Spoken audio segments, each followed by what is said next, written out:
NSS-SNDP ഐക്യം. അത് നടക്കില്ല എന്ന നിലയിലേക്ക് കാര്യങ്ങൾ എത്തുന്നതാണ് ഇന്നത്തെ വാർത്താ ദിവസം കടന്നുപോകുമ്പോൾ ഏറ്റവും പ്രധാനപ്പെട്ട ഡെവലപ്മെന്റ്സുകളിലൊന്ന്. ഇരു സംഘടനകൾ തമ്മിലുള്ള ഐക്യനീക്കത്തിൽ നിന്ന് NSS ഔദ്യോഗികമായി പിന്മാറി. നിലവിലെ രാഷ്ട്രീയ സാഹചര്യത്തിൽ ഈ ഐക്യം പ്രായോഗികമല്ലെന്ന് ഡയറക്ടർ ബോർഡ് വിലയിരുത്തൽ. NSS-SNDP ഐക്യമെന്ന അഭിപ്രായം ആദ്യമായി മുന്നോട്ട് വെച്ചത് വെള്ളാപ്പള്ളി നടേശനായിരുന്നു. യോഗത്തിൻ്റെ വൈസ് പ്രസിഡന്റായ തുഷാറിനെ കാണാനും കഴിഞ്ഞ വേഗം NSS നേതൃത്വത്തെ കണ്ട് ചർച്ച ചെയ്യാൻ അടുത്ത ദിവസം തന്നെ പോകും. ഡേറ്റ് മിക്കവാറും ഇന്ന് വിളിച്ച് ചോദിച്ചിട്ട് അദ്ദേഹത്തിൻ്റെ കൂടെ സൗകര്യം കണക്കാക്കി ഏറ്റവും വേഗം തന്നെ പോകും. ഈ നീക്കത്തെ പിന്തുണയ്ക്കുന്നതായി സുകുമാരൻ നായരും വ്യക്തമാക്കി. SNDP NSS ഐക്യത്തിനോട് ഞങ്ങൾ യോജിപ്പുണ്ട്. പക്ഷേ അതെങ്ങനെയൊക്കെ വേണമെന്നുള്ളത് അതിൻ്റെ നടപടിക്രമം അനുസരിച്ച് ഇപ്പം നീങ്ങിക്കൊണ്ടിരിക്കുക. അദ്ദേഹം പറഞ്ഞതനുസരിച്ച് 21-ാം തീയതി യോഗം കൂടി അതോടൊപ്പം തന്നെ തീരുമാനമെടുത്തു.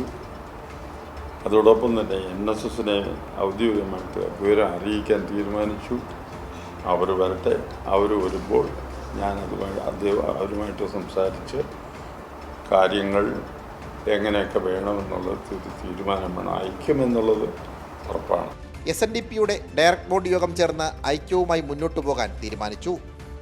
ചർച്ചകൾക്കായി തുഷാർ വെള്ളാപ്പള്ളിയെ നിയോഗിച്ചു. എന്നാൽ NSS ബോർഡ് യോഗത്തിൽ മറിച്ചായിരുന്നു തീരുമാനം. SNDPയുമായി ഐക്യമുണ്ടാക്കിയാൽ അത് നിലവിലെ രാഷ്ട്രീയ നിലപാടിന് വിരുദ്ധമാകും. അതിനാൽ ഐക്യം വേണ്ടെന്നായിരുന്നു പെരുന്നയിൽ ചേർന്ന ബോർഡ് യോഗത്തിലെ തീരുമാനം. വരാനായിട്ട് അനുവാദം ചോദിച്ചു. പറ്റില്ല എന്ന് ഞാൻ തന്നെ നേരിട്ട് പറഞ്ഞു. അദ്ദേഹത്തെ അറിയിച്ചിട്ടുണ്ട്, വരണ്ടെന്ന് പറഞ്ഞിട്ടുണ്ടോ? ഉണ്ടോ, ഞാൻ നേരിട്ട് അറിയിച്ചു വരേണ്ടത്. ഡയറക്ടർ ബോർഡ് യോഗത്തിന്റെ തീരുമാനത്തിന് ശേഷമാണോ അതോ അതിന് മുമ്പാണോ? അതിന് മുമ്പ് തന്നെ.